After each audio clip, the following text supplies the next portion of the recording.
America, land of opportunity, home of the brave, and in 2025, still weirdly obsessed with Donald Trump.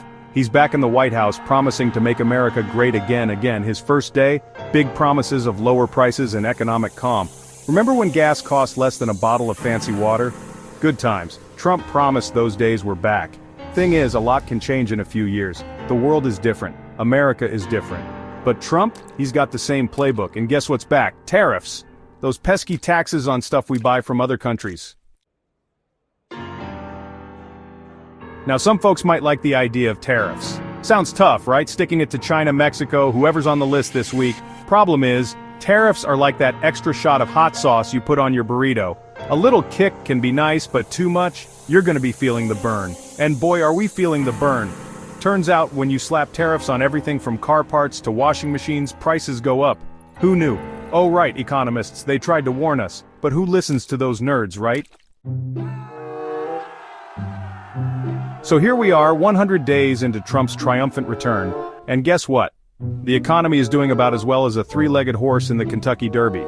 Remember those lower prices Trump promised? Yeah, not so much. Inflation is through the roof.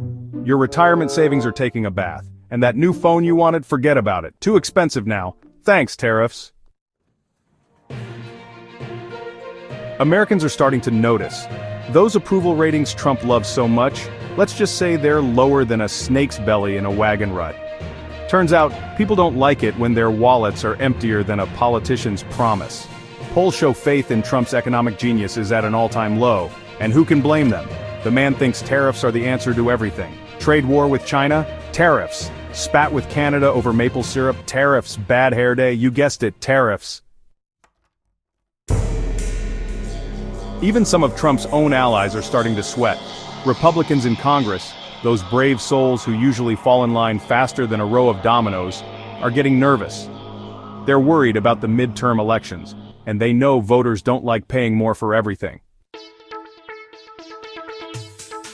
Section 6. A tax cut band-aid. So, what's their brilliant plan to fix this mess? Tax cuts. Because, if something's broken, just throw money at it until it magically fixes itself. They figure if they can cut taxes, maybe, just maybe, people won't notice they're getting fleeced by tariffs. It's like putting a band-aid on a bullet wound, but hey, that's how they roll in Washington. Section 7. The White House doubles down. Meanwhile, back at the White House, Trump and his team are busy telling everyone the economy is stronger than an ox on steroids. They point to a few companies that are bringing jobs back to America, but they conveniently ignore the thousands that are struggling because of higher costs. It's classic Trump: ignore the bad news, pump up the good, and hope no one notices the emperor has no clothes. Section 8. The global fallout. But here's the thing about trade wars: nobody wins.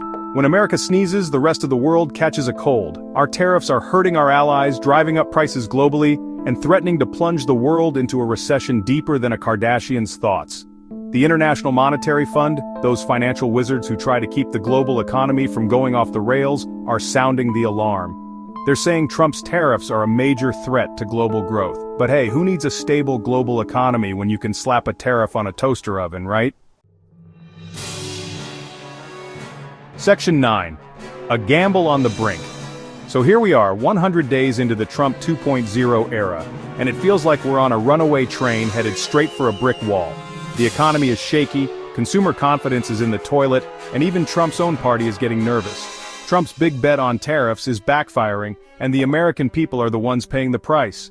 The question is, how long will they keep playing this losing game?